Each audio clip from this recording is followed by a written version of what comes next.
Hello and welcome back, everyone, to Legacy of the Duelist on Rocket Rabbit Commentaries. And yes, we are finally starting Yu-Gi-Oh! GX. God, it took us forever to get through classic Duel Monsters. But yeah, this is Jaden Yuki. He is the second most successful Yu-Gi-Oh! Third most successful Yu-Gi-Oh! Protagonist of all time. Oh, yeah, that's right. Jaden Yuki did have a moment where he ran into Yugi. That's funny. He technically runs into the spirit of Tem, and Tem gives him Winkaribo. Yeah. Hey, Crowler.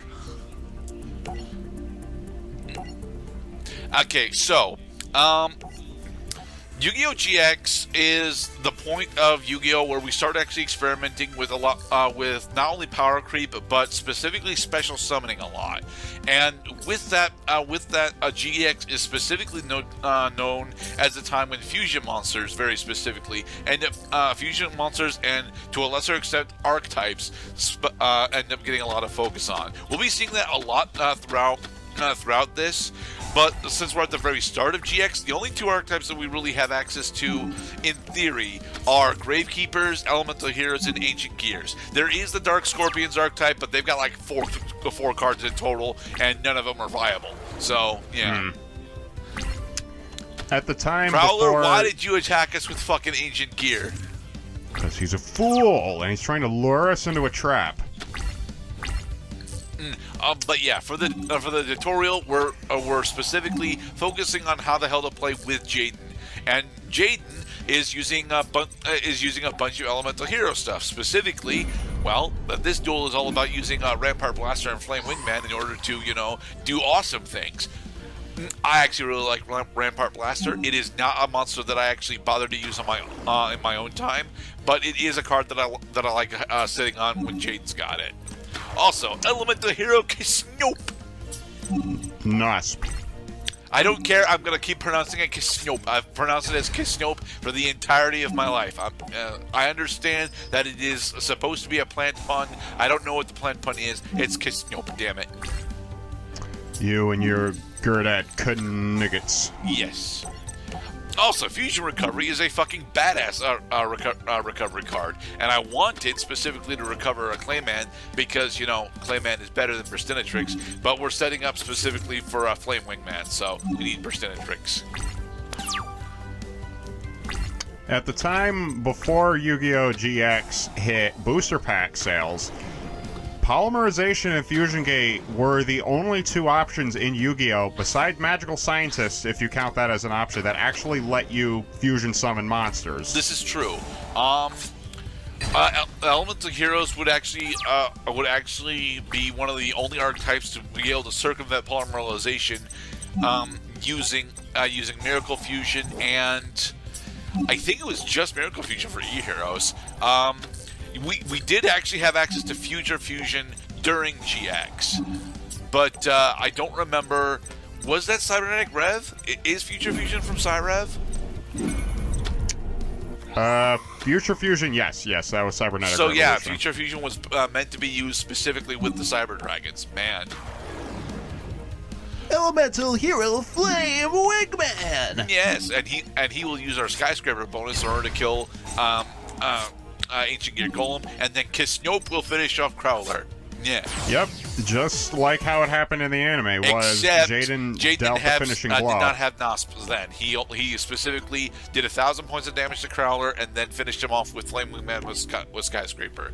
It was very nice. I actually like that duel because it shows off that Crowler is not actually a terrible duelist. He just can't actually beat the protagonist because he's the annoying principal type. Oh, so you didn't like how I did my math homework, huh? I didn't show my work, even though I arrived at the correct answer? Go ahead. I can't Magic Cylinder your Ancient Gear Golem.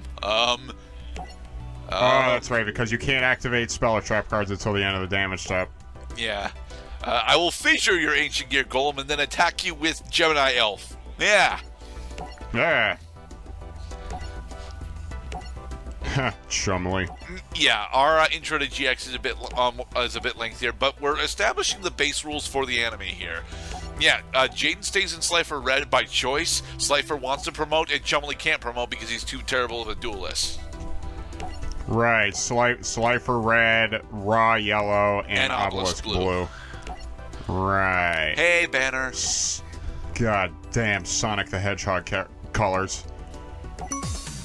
We got Confiscation, Ancient Gear Workshop, and Ancient Gear Castle. I don't like Ancient Gear Castle. I'm pretty sure Confiscation is still banned. Yes. There are key duels that we will be skipping. Very specifically, the big key duels that we'll be skipping are Chaz's duel against Donzalog and Cyrus's duel against the young pharaoh. I forget what the young pharaoh's name is. I'm actually really fine with. I think it's Abydos. I'm actually okay with us skipping those because Chaz's deck at the time was Ojamas and Cyrus's deck at the time was still Roids. I do not want to play with Roids because Roids are absolutely a terrible fucking archetype. And the award for most impressive cleavage goes to... No, it's not Alexis, okay? If we're doing most impressive cleavage in Yu-Gi-Oh! In general, Mai still has better cleavage than Alexis, and I dare say that Akiza has better cleavage than Mai. Not necessarily better tits, but better cleavage. You see, as much as Yu-Gi-Oh! Can try to escape how it sexualizes characters,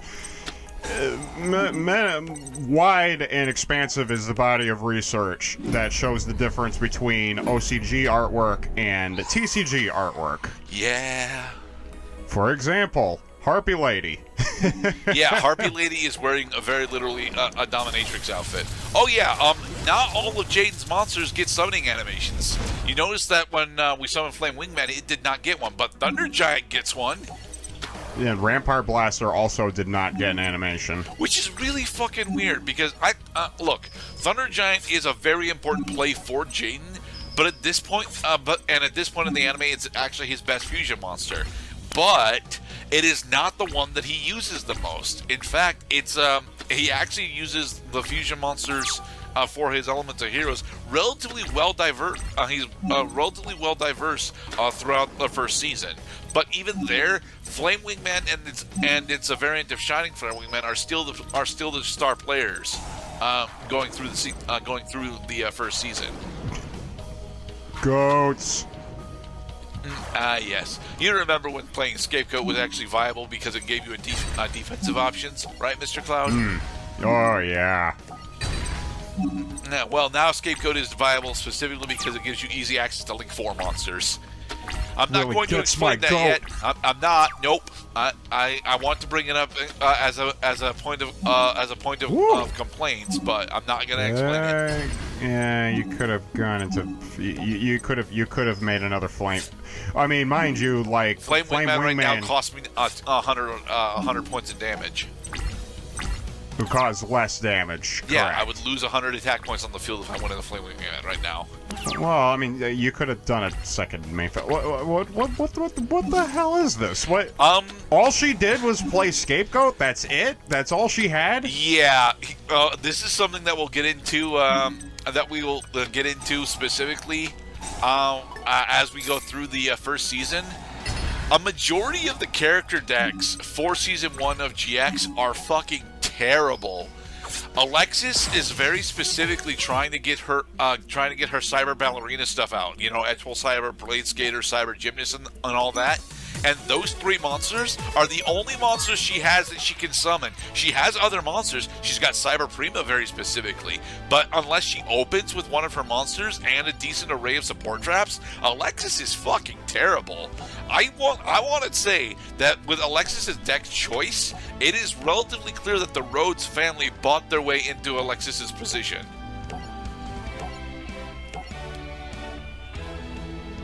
Mysterious man with mask and hat. Yes. Hey, Titan. Oh, jeez, he's got the Anubis kind of veiny look and appearance to him. Yeah. Only sometimes, you know, when he's stressed out and such. Okay. Only when he gets angry. We are actually going to be experiencing an archetype that I always forget exists by this point. Thankfully, Titan is actually running a much better variant of this archetype. But if you recall, a Titan originally doesn't actually have an archetype so much in during this fight in the show. What he does have, however, is relatively powerful feat-type monsters. And as such, in every single iteration of the games that come out, Titan very specifically is tied to the chess Archfiend archetype. Oh yeah, the chess Archfiends. I always forget they were a thing. Yeah, everyone forgets the chess Archfiends are a thing. Yeah, and as Annotations Graded is pointing out here, yeah, Titan is specifically running chess Archfiends. And because we started with Clayman, we should be fine for a while, right? Until he decides to blow it up. Oh, right, because Pandemonium's on the field, he doesn't have to pay cost. But he summoned Terror King. Alright, come on, Mirror Force. Yeah. And because Mirror Force doesn't actually target, Terror King doesn't get the chance to, pop his protection. We still don't have anything. Yeah, Jaden's a big issue for most of Season 1 is something that TGS Anime actually pointed out to me. Jaden's got a lot of individual hero support cards, and those eat up so many slots in his deck that it unfortunately makes it so that he ends up with a lot of very dead fucking hands.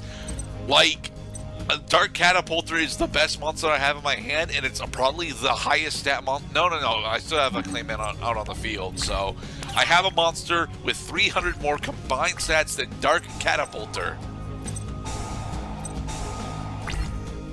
You're lucky you drew into your Pandemonium there. Oh crap, he's going and into that's Terror game, King. because we've got fucking Skull nothing Archfiend that'll take down Skull Archfiend of Lightning. Damn. But we can do the bubble shuffle. Ooh. Even doing Bubble Shuffle doesn't actually do anything for us, because we would not only need Bubble Man on the field, but we would need to I would need to know what the fuck Bubble Shuffle does. Do you know what Bubble Shuffle does? It's okay. It's a card that you can only activate when you have 2 or fewer cards in your hand. You get a bubble. I think it like lets you summon a Bubble Man from your deck and then acts as removal. Okay, except we got you a Mirror need Bubble Force Man now. on the field to use it. We got a Mirror Force. Okay, we got something going on for us, and we can fucking steal his Skull Archfiend of Lightning, summon Skull Retrain, as soon as he stole our pot of greed. Yeah, that's not good. Okay, that's not good. Activate Mirror Force. Send his attack right back at him. And then, boom. By using the effective Pandemonium, he's able to cycle out Desperate Archfiend from his hand in order to special summon Terror King Archfiend from his graveyard. Well, we still have look, Life Absorbing Machine. Oh, what the hell? All right, you might not remember what Life Absorbing Machine does, so I will explain it.